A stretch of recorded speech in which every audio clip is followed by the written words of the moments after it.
Youngsters ಇಂದ ಹಿಡಿದು old age ಅಲ್ಲಿ ಎಲ್ಲರಿಗೂ ಬ್ಯಾಕ್ ಪೇನ್ ಬಂದೇ ಬರುತ್ತೆ.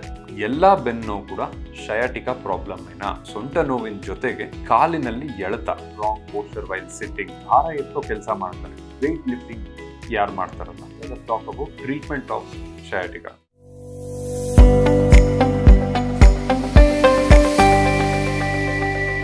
ಬ್ಯಾಕ್ ಪೇನ್ ಅಂದ್ರೆ ಏನು? ಎಲ್ಲ ಬ್ಯಾಕ್ ಪೇನ್ ಕೂಡ ಶಯಾಟಿಕಾನೇನಾ? ಶಯಾಟಿಕಾ ಮತ್ತು ಬ್ಯಾಕ್ ಪೇನ್ ಏನಾದರೂ ಡಿಫ್ರೆನ್ಸ್ ಇದೆಯಾ?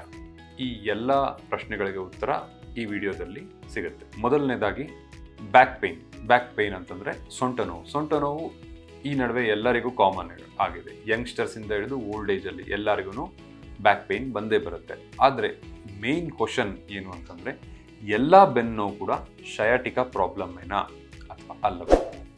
ಇದನ್ನು ಇವಾಗ ತಿಳ್ಕೊಳ್ಳೋಣ. ಅದು ಎಲ್ಲದಕ್ಕಿಂತ ಮುಂಚೆ ನಮಗೆ ಗೊತ್ತಾಗಬೇಕಾಗಿರೋದು ನಮ್ಮ ಬೆನ್ನು ಮೂಳೆ ಅನಾಟಮಿ ಹೇಗಿರುತ್ತೆ ಅಂತ. ಸೊ ಇದು ಒಂದು ಸ್ಪೈನ್ ಮಾಡೆಲ್. ನಮ್ಮ ಬೆನ್ನು ಮೂಳೆ ಹೇಗಿರುತ್ತೆ ಅಂತಂದರೆ, there are multiple small bones, vertebral bones ಅಂತ ಹೇಳ್ತೀವಿ, ಒಂದರ ಮೇಲೊಂದು ಕೂತಿರುತ್ತೆ.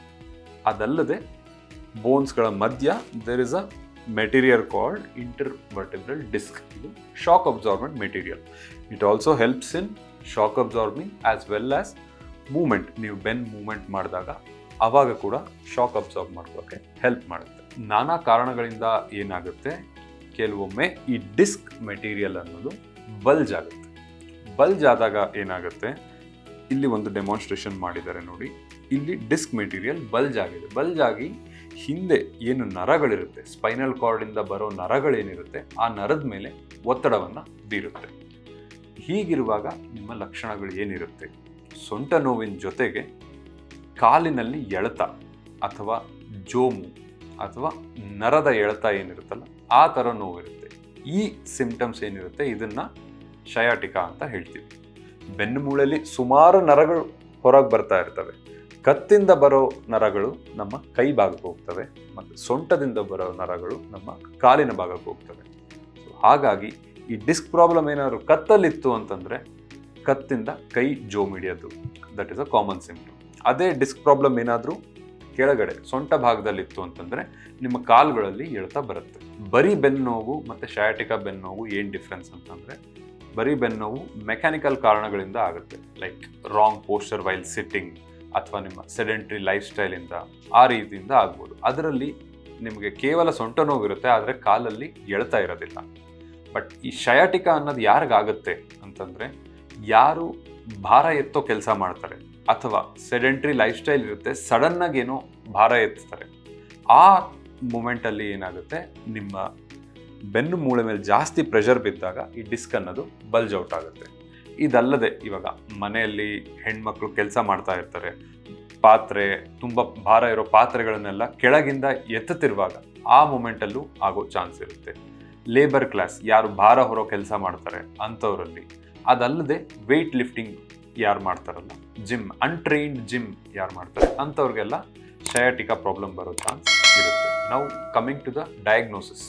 ಎಲ್ಲ ಬ್ಯಾಕ್ ಪೇನ್ ಶಯಾಟಿಕಾನ ಅಲ್ವಾ ಅಂತ ಅದನ್ನು ಡಯಾಗ್ನೋಸ್ ಮಾಡೋಕ್ಕಿರೋ ಮೋಸ್ಟ್ ಇಂಪಾರ್ಟೆಂಟ್ ಟೆಸ್ಟ್ ಅಂತಂದರೆ MRI gives information of 360 degree information ಕೊಡುತ್ತೆ. ನಿಮ್ಮ ಸೊಂಟದ ಮೂಳೆ ಮತ್ತು ನರಗಳು, ಅದಲ್ಲದೆ ಡಿಸ್ಕ್ ಯಾವ ಭಾಗದಲ್ಲಿ ನರದ ಮೇಲೆ ಒತ್ತಡ ಬೀಳ್ತಾ ಇದೆ, ಎಷ್ಟು ಮಟ್ಟಿಗೆ ಒತ್ತಡ ಬೀಳ್ತಾ ಇದೆ, ಈ ಎಲ್ಲ ಇನ್ಫಾರ್ಮೇಷನ್ ನಮಗೆ ಒಂದು MRI ಮುಖಾಂತರ ಸಿಗುತ್ತೆ. So MRI is the most important test to do to differentiate between back pain and normal back pain and sciatica. Now let us talk about treatment of sciatica. So ಯಾರಿಗೆ ಈ ರೀತಿ ಬೆನ್ನೋವು ಮತ್ತು ಕಾಲು ಎಳೆತ ಬಂದರೂ, first and the foremost direct ಸರ್ಜರಿಗಂತೂ ಹೋಗೋದಿಲ್ಲ. We will always give rest for at least 1 week, physiotherapy. ಅದಲ್ಲದೆ ಕೆಲವೊಂದು ಬ್ಯಾಕ್ ಸ್ಟ್ರೆಂಥನಿಂಗ್ ಎಕ್ಸಸೈಸಸ್ ಇರುತ್ತೆ. So you will have to consult your orthopaedic surgeon and the physiotherapist. ಅವ್ರು ನಿಮಗೆ ಏನೇನು ಎಕ್ಸಸೈಸಸ್ ಹೇಳ್ಕೊಡ್ತಾರೆ ಅದನ್ನು ಚಾಚು ತಪ್ಪದಂಗೆ ಪಾಲಿಸಬೇಕಾಗತ್ತೆ. This is the initial stage of management. 2 ತಿಂಗಳು 3 ತಿಂಗಳು ರೆಸ್ಟ್ ತಗೊಂಡು ಎಕ್ಸಸೈಸ್ ಮಾಡಿ ಕೂಡ ನಿಮ್ಗೆ ಯಾವಾಗ ಸಿಂಪ್ಟಮ್ಯಾಟಿಕ್ ರಿಲೀಫ್ ಇರೋದಿಲ್ವೋ, ದೆನ್ ದ ನೆಕ್ಸ್ಟ್ ಸ್ಟೆಪ್ ಏನಂತಂದರೆ ಬೆನ್ನಿನ ನರಕ್ಕೆ ಇಂಜೆಕ್ಷನ್ ಕೊಡುವಂಥದ್ದು. There are many injections which are given. So ಅದರಿಂದ ನಿಮಗೆ ರಿಲೀಫ್ ಸಿಗುತ್ತೆ. ಅದರಿಂದನೂ ಪ್ರಯೋಜನ ಆಗ್ತಿಲ್ಲ ಅಂತಂದರೆ ಎಂಡ್ ಸ್ಟೇಜ್ ಲಾಸ್ಟ್ ರೆಸಾರ್ಟ್ ಅಂತಂದರೆ surgical option varies from just disc bulge ಏನಿರುತ್ತೆ ಅದನ್ನು ತೆಗಿಯೋದ್ರಿಂದ ಹಿಡಿದು ಸ್ಕ್ರೂ ಮತ್ತು ರಾಡ್ ಫಿಕ್ಸೇಷನ್ ಕೂಡ ಮಾಡಬೇಕಾಗಿ ಬರ್ಬೋದು. ಯಾವಾಗ if the vertebras are unstable. Sciatica ಪೇನ್ನ ಇಗ್ನೋರ್ ಮಾಡಿ ಕಂಟಿನ್ಯೂ ಮಾಡ್ಕೊಂಡೋದ್ರೆ ಏನಾಗುತ್ತೆ, if you don't do your regular exercises ಏನಾಗುತ್ತೆ ಅಂತಂದರೆ the stage where the surgery is needed will come soon. Okay, so ಮತ್ತೆ ರಿಕರೆಂಟ್ ಬ್ಯಾಕ್ ಪೇನ್ಸ್ ಆಗ್ತಾ ಇರೋದು, ಪ್ರತಿ 3 ತಿಂಗಳು 6 ತಿಂಗಳಿಗೊಂದು ಸಡನ್ನಾಗಿ ಸೊಂಟ ಹಿಡ್ಕೊಳ್ಳೋದು, ಈ ಥರ ಎಲ್ಲ ಆಗೋ ಚಾನ್ಸ್ ಇರುತ್ತೆ. ಶಯಾಟಿಕಾ ಬರೋದನ್ನು ಹೇಗೆ ತಡಿಬೋದು ನಾವು? ಇದಕ್ಕೆ home remedies, simple home remedies ಏನಪ್ಪ ಅಂತಂದರೆ ನಿಮ್ಮ ಬೆನ್ನಿನ ಮಾಂಸಗಳೇನಿರ್ತವೆ ಅದನ್ನು ಸ್ಟ್ರೆಂಥನ್ ಮಾಡ್ಕೊಳ್ಳೋದು. ಸೂರ್ಯ ನಮಸ್ಕಾರ is a very good exercise. ಎಲ್ಲರೂ ದಿನ ಬೆಳಿಗ್ಗೆ ಸಂಜೆ 5 ರೌಂಡ್ಸ್ ಆಫ್ ಸೂರ್ಯ ನಮಸ್ಕಾರ ಮಾಡಿದ್ರಿ ಅಂತಂದರೆ ನಿಮ್ಮ ಬ್ಯಾಕ್ ಸ್ಟ್ರೆಂಥನ್ ಕೂಡ ಆಗುತ್ತೆ ಮತ್ತು ಸ್ಟ್ರೆಚಬಲ್ ಕೂಡ ಆಗುತ್ತೆ. ಇದರಿಂದ ಶಯಾಟಿಕಾ ಬರೋ ಚಾನ್ಸ್ ಕಮ್ಮಿ ಆಗುತ್ತೆ. ಎರಡನೇದು, ಯಾರಿಗೆ ಶಯಾಟಿಕಾ ಪೇಯ್ನ್ ಆಲ್ರೆಡಿ ಬಂದಿರುತ್ತೆ ಅವರು ಸೂರ್ಯ ನಮಸ್ಕಾರದಲ್ಲಿ ಮುಂದೆ ಬೆಂಡ್ ಆಗುವಂಥ ಪೋಸ್ಚರ್ ಏನಿರುತ್ತೆ, ಹೀಗೆ ಮುಂದೆ ಬೆಂಡ್ ಆದಾಗ ಪ್ರೆಷರ್ ಜಾಸ್ತಿಯಾಗಿ ನಿಮ್ಮ ಶಯಾಟಿಕಾ ಬಲ್ಜ್ ಇನ್ನೂ ಜಾಸ್ತಿಯಾಗಿ ನಿಮ್ಗೆ ನೋವು ಜಾಸ್ತಿ ಆಗುತ್ತೆ. ಸೊ ಆ ರೀತಿ ಆಸನಗಳನ್ನು ಮಾಡಕೂಡದು. ಮೂರನೇದು, ಭಾರ ಎತ್ತೋದು ಹೇಗೆ? ಯಾವುದೇ ರೀತಿಯ ಭಾರ, ಸಿಲಿಂಡರ್ ಆಗಲಿ, ಮನೆಯಲ್ಲಿ ಭಾರ ಇರೋ ಪಾತ್ರೆಗಳಾಗಲಿ, ಅದನ್ನು ಎತ್ತುವಾಗ ನಿಮ್ಮ ಬೆನ್ನು ಮೂಳೆನ ಆದಷ್ಟು ಸ್ಟ್ರೈಟಾಗಿ ಇಟ್ಕೋಬೇಕು. ನೇರವಾಗಿ ಇಟ್ಕೊಂಡು ನಿಮ್ಮ ಮೊಣಕಾಲಿನ ಬಲದ ಮೇಲೆ ಹಿಡಿದು ಎತ್ಕೋಬೇಕಾಗುತ್ತೆ. ಈ 3 ವಿಷಯಗಳನ್ನು ಪಾಲಿಸಿದ್ರೆ ನಿಮಗೆ ಶಯಾಟಿಕಾ ಬರೋದು ತಪ್ಪಿಸ್ಬೋದು. ಅದಲ್ಲದೆ ನಿಮ್ಮ ಸೆಡೆಂಟ್ರಿ ಲೈಫ್ ಸ್ಟೈಲ್ ಏನಿರುತ್ತೆ ಅದನ್ನು ಇಂಪ್ರೂವ್ ಮಾಡ್ಕೋಬೇಕಾಗುತ್ತೆ. You should do your daily routine exercises to stimulate all your muscles. ಈ ಬೆನ್ನು ನೋವು ಮತ್ತು ಶಯಾಟಿಕಾಗೆ ಸಂಬಂಧಪಟ್ಟಂಥ ಎಕ್ಸಸೈಸಸ್ಗಳೇನಿದ್ದಾವೆ ಅದನ್ನು ನಾನು ನೆಕ್ಸ್ಟ್ ವೀಡಿಯೋಸ್ಗಳಲ್ಲಿ ಅಪ್ಲೋಡ್ ಮಾಡ್ತೀನಿ. ಇದಲ್ಲದೆ ನಿಮಗೆ ಬೆನ್ನು ನೋವಾಗಲಿ ಶಯಾಟಿಕಾ ಬಗ್ಗೆ ಆಗಲಿ ಏನೇ ಡೌಟ್ಸ್ ಇದ್ದರೂ ದಯವಿಟ್ಟು ಕಮೆಂಟ್ ಮಾಡಿ. ಧನ್ಯವಾದಗಳು.